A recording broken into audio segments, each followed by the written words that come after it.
back with the last segment of On the Record with Tiffany.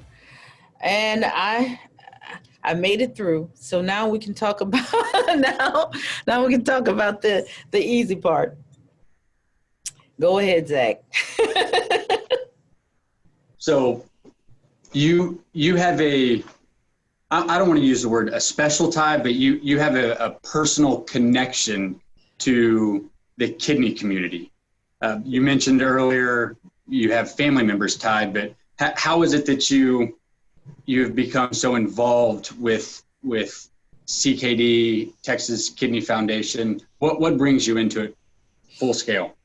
Well, what happened is I've lost 9 family members to chronic kidney disease.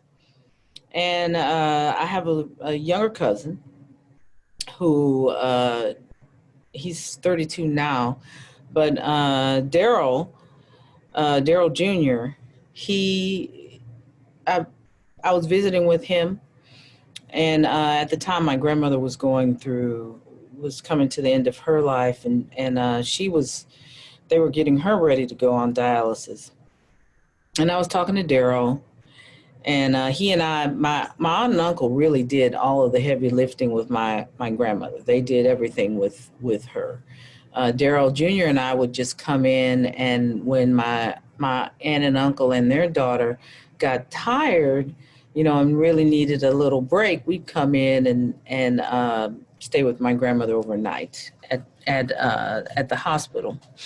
And so, I was coming in to take my shift, and I saw Daryl, and started talking to him. And he was having what he thought were heart palpitations, and he needed to see somebody. So I was like, "Who is your nephrologist?" Well, he, of course, did not have a nephrologist because he is hard-headed and was not listening. He'd moved to San Antonio, didn't have a nephrologist. And so I was like, well, I'm going with you to the doctor. And anyway, long story short, when I got there, I saw a card for Texas Kidney Foundation on the counter. And I was like, let's go walk. And it was for a walk for Texas Kidney Foundation. And I was like, let's go walk. We'll get the whole family together, and it's going to make you feel better. And he was like, yeah.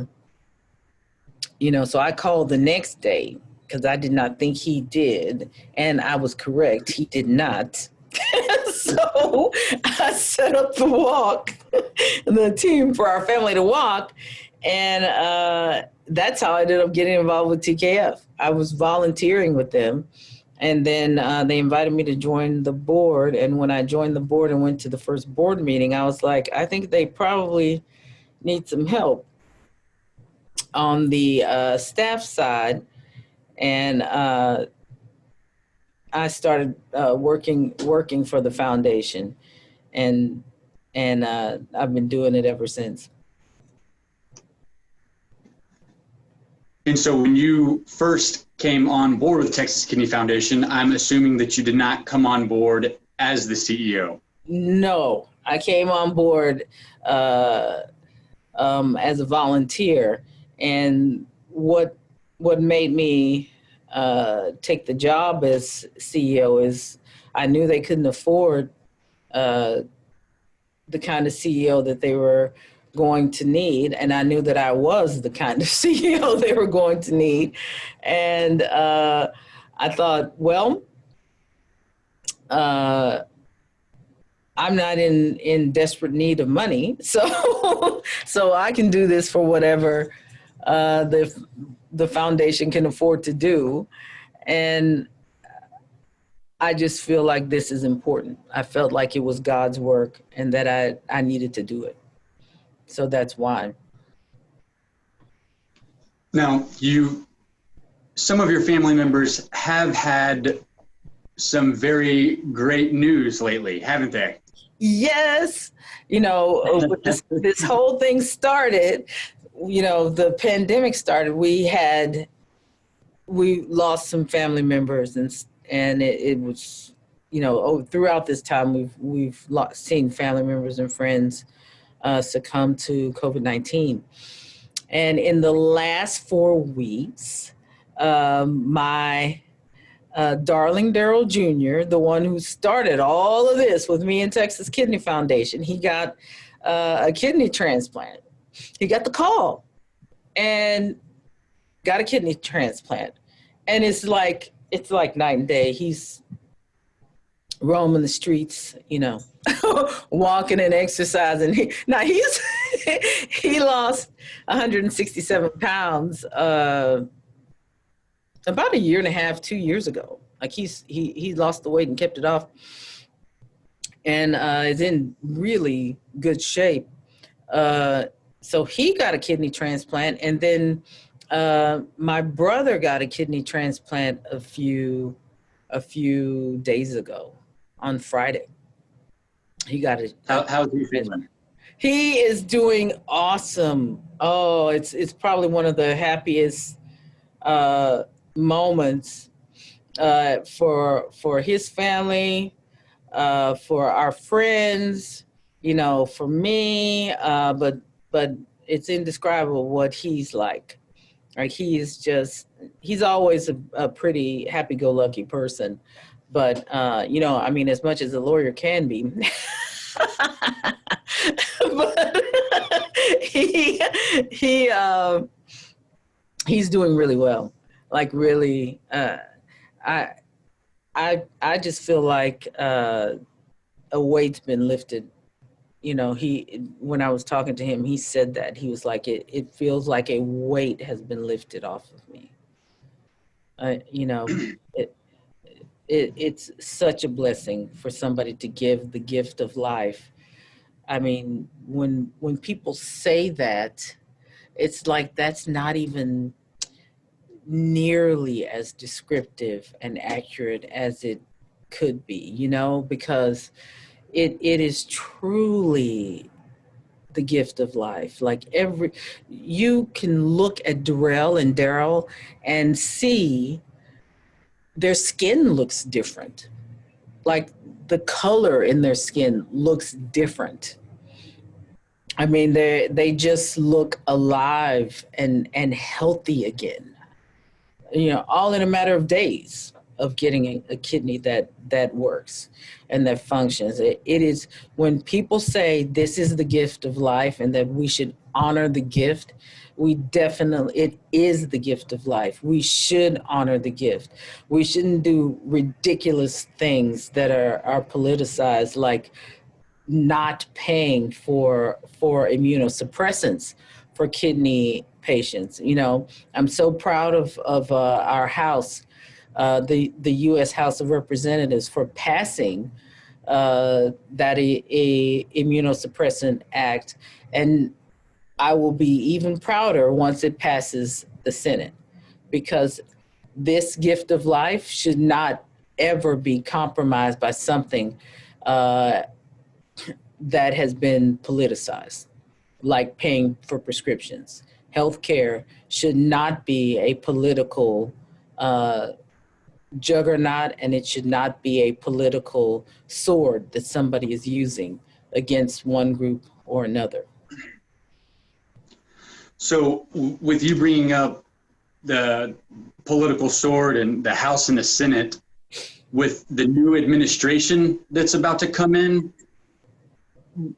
what are you wanting, or what are you hoping for or looking for when they start the new legislative session?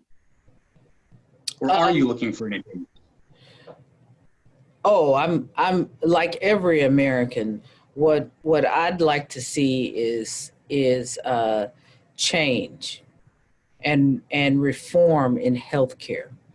I don't care what side of the aisle you're on. When you get sick, you just want to be well.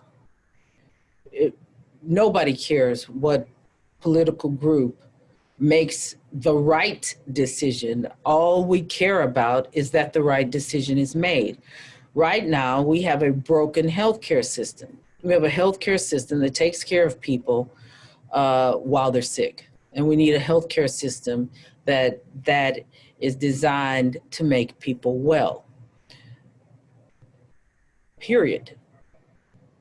End of story. It doesn't matter if it's Republicans, Democrats, whoever.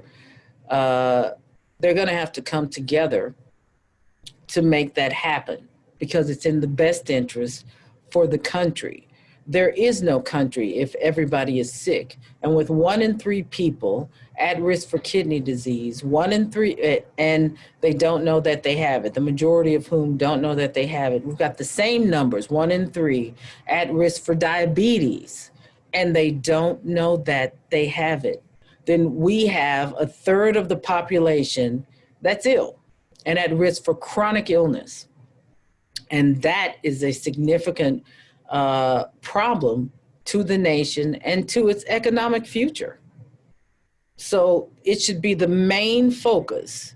Healthcare should be a number one focus, and kidney patients should be a number one focus of the administration, especially in the first 100 days with COVID-19 raging along as it is. Now, I hope we have time for one more question. I think we're about close to the time, but let me try to sneak this one in. Still staying on the topic of legislation, has Texas Kidney Foundation, or will the Texas Kidney Foundation have any opportunity to have any sort of impact with new legislation, or is that too far away? Oh, we are going to take every opportunity to have impact with new legislation. Every piece of legislation, including the one that I mentioned, Texas Kidney Foundation has been a part of the coalitions that have gone after the legislation and pushed it forward. And we will continue to be a legislative voice and a legislative force throughout the state of Texas, as well as throughout the United States. I'm not going away, and neither are we until kidney disease goes away. Then all of the politicians can rest easy. We'll be gone. But the disease has to go away. The solutions have to come. And then Tiffany Jones-Smith, the tipster's out, dude, once that's over with. But as long as it's here, I'm here. And so will the foundation will be here as well. So the one last thing I was going to say is if you want to give the Texas Kidney Foundation a plug as to where we would go to get a free kidney screening, since everybody should be getting one.